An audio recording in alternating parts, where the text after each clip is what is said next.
Ndị be anyị, unu amakwa na achọrọ ikewapụta steeti a na-akpọ Orlu steeti na South East.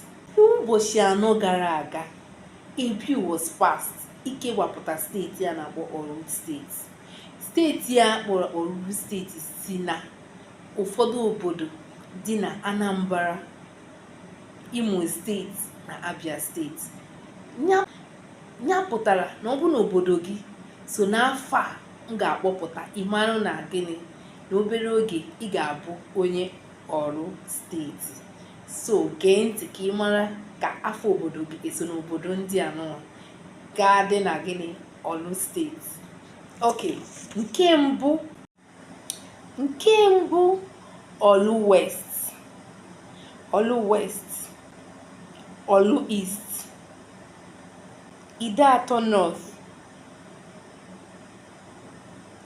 Ide-Atọ South, Njaba, Nkwere, Nwangele,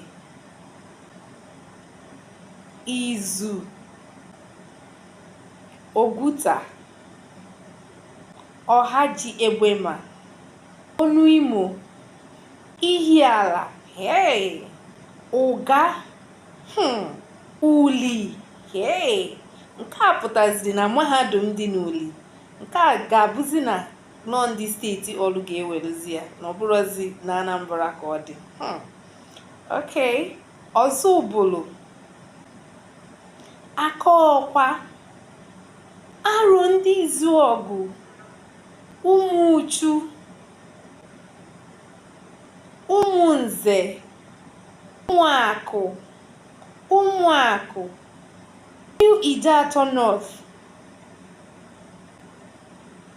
Nwaobosi West, Nwaobosi East, Owerri Nkwoji, Alaọma, Ama-Ifeke,